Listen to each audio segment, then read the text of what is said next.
Welcome to Skinny TV on YouTube once again. The game has ended in Estadio Francisco Artis Carrasco in Loca. That is where Ghana beats Nicaragua by a goal to nil. Were you impressed with the performance? What is your take on it? Let me know it in the comment section. So in this video, I'm going to talk about 5 things that we learned from this particular game.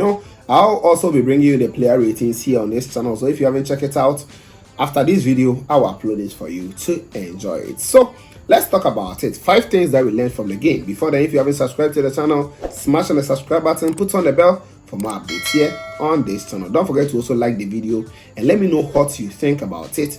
Ghana winning by a goal to nil. Were you impressed with it? Fatai Shaku scoring that I'll say brilliant goal for us in this game. What is your take on it? These are my 5 things. The first thing is we must be able to put away our chances. We must be able to convert our chances into goals. Ghana today playing against Nicaragua. Most of the guys expected Ghana to just go and walk over Nicaragua, of which I thought we could have made a big statement to the likes of Portugal, South Korea, and Uruguay. If you are going in with this kind of game, I don't think they will even be afraid of us enough. So I think we must make big statements. We must be able to convert our chances. Today is one game that you can agree with me that Ghana created a lot of chances, but the players did not put them inside the net.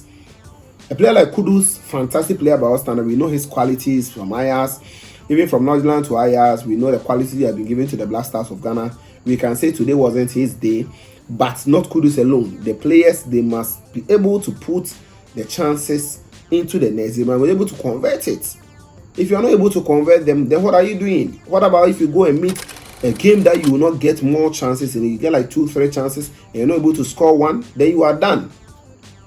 We must be able to put our chances into the net, create a chance, finish it, score the goals. Today Ghana could have scored 3-4 goals or 5 goals, but I'm sitting here talking about 1 goal to nil. No disrespect to any country though, but I think we could have done better. First thing, I think we must work on it. Otto, Addo, if you're watching me, work on the goal scoring. It is bad. Let me go to the second thing here. I'll talk about coach still playing players out of position. I saw a player like Osman Bukari who was played out of position. Yes, we understand he came to apologize for the Brazil game that he played Kamal Adin at the wrong position and a whole lot of stuff. But today against Nicaragua, or maybe he thought Nicaragua isn't that, or the player can excel there. If you're a player and you play at a certain position and that is where you can excel, and all of a sudden you have been given a new role in the team, it is going to worry you. Definitely, it has something on him. So you could see Osman Bukari could get the ball. He wants to run, come back to where he is comfortable with before he can give a pass or he can shoot. So why not resting him, then put other player there? So I think Otto still needs to work on it. He needs to play players at their rightful position where they want to play. He should use them there and they are going to excel. Look at our midfield. Look at the attack. What are we doing? What are we doing? I was never impressed with it. Yes, someone will say we created the chances, but what is the scoreline? We were better in the game, but Nicaragua was even building confidence as the game was ongoing. They knew they could have even equalized. So Ghana, we must find solution to that. Otto, Addo, please stop playing players out of position. Number 3, I also think that we need to solve our that is defensive midfield problem. We still have problem with defensive midfield. Yes, Partey is there. Partey is a super player. We can always rely on him. But in a situation that he's injured, you can no more rely on him again. We can rely on him when he is fit, but if he is not fit, you cannot rely on Partey. Try and get someone there. We have Jeffrey Schlupp. Schlupp is there. Go to the extent of how you went in to Mohamed Salisu's case. We pushed until we got a boy, and now he's playing fantastic football for us. Go to that extent. Get Schlupp. Schlupp can play defensive midfield role, left back row, left attacking row. He can excel in all those areas. Go and get Jeffrey Schlupp for us. We need him in the Black Stars. We need him. It is for us. We Ghanaians are calling for him. So bring him for us. Because playing Baba Idrisu alone, he has showed time and again that he can never be reliable in there. And today it showed. Even though we play normal game, but where is those passes from him? One pass and it will take out about 5 players. He can't do that. He just takes the ball, give it back to the defenders behind him, and that was bad. So I think we still need to solve that. And I also don't understand why Elisha also was not given another chance. He has been coming on. I think against Nigeria, he came on, he did very well. Against Brazil, the recent one, he came on, he did very well. Why not trusting him again? At least give him a chance. Let's see what he can also do. Else, there's Samet over there who plays for Lens in the French League 1.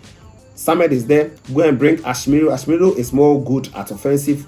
Anyway, we can also go and bring Duncan. Because if you do that, we will start calling for Duncan to come from the Italian Serie A and play the Black Stars of Ghana. We must solve that area before we go to the World Cup. We must do these 5 things I'm talking about before you go to the World Cup. First of all, make sure you finish your chances by making sure that the ball will land in the nets. Convert your chances. Second one, stop playing players out of position. Third one, make sure you solve the defensive midfield role. Fourth one, look at the lone striking position. We cannot continue to play one striker. To me, no supporting striker, only one. He's going to be isolated. Unless maybe we are going in with, let's say, a counter-attacking play, that always one striker will be there then. Because if you look at Iñaki Williams today, look at the second half, you got some better chances because we saw Kudus going in. I don't know, those who watch my channel on the probable lineup that I gave, I was actually showing something with a 3-5-2 kind of formation that if Iñaki draws to the right side and we have another supporting striker, it will let him be free and he can get more chances. And we saw it. We saw it. So give Iñaki another striker. I was waiting for more than like 70 minutes just to see Antoine Semenyo coming on to help Iñaki Williams. By the time he brought him on, he was taking Williams out. And you know, I don't know. We must find solution to that. If we are still going to go with one striker, we must go with a different formation rather than what we saw. He must be supported well so that he can also convert the balls into goals. Now, the first thing I will talk about here is we must make effective substitutions, effective changes in the game. The game was too boring to be watching because it got to a point of time you could see Fatai Shaku was almost lost in the game. He scored a goal for us, but he was almost lost in the game. We were not seeing the best of Osman Bukari. We were not seeing the best of Baba Idrisu. We were not seeing the best of who again? Like some of the players were performing average. Why don't you bring new players on? Why did we bring them here? Ransford Yeboah on his Dofa. We wanted to see him play more minutes. This is friendly match, and if you can't trust your players against Nicaragua, can you trust your players against Switzerland or Portugal or Uruguay or South Korea in the World Cup stage? Against Nicaragua, you cannot trust them enough to bring on Stefan Ambrosio, to bring on Joseph Addo, to bring on which player again? There are some players who did not get play. Manaf, the goalkeeper. To me, I felt this is friendly match. He could have used one squad in the first half, other in the second. I don't care. But if you can't bring players on against Nicaragua and you are making changes at the 90+3, what do you mean? Like, okay, fine. Like, I don't get it. Fine, you are the coach. You have been given a job. Yours is to get the results for us. But hey, bringing player on at 90+2 or almost 90+3, the player just came on 1 minute. This is not competitive game. This is just a friendly match. Players travel from Germany to come and play. Friendly game, not competitive game. We must work on our substitution. Otto, Addo, please work on your substitution, and that is going to help the country. These are the 5 things I saw in the game, and I think if we work on it, it is going to help the Black Stars of Ghana going forward and also going into the World Cup. We have a lot of problems to solve in our team, and we must solve it now before we get to the World Cup, because what we are seeing is not encouraging at all. I don't think that you are excited about the game that you watched. You can just be excited because we played somehow better.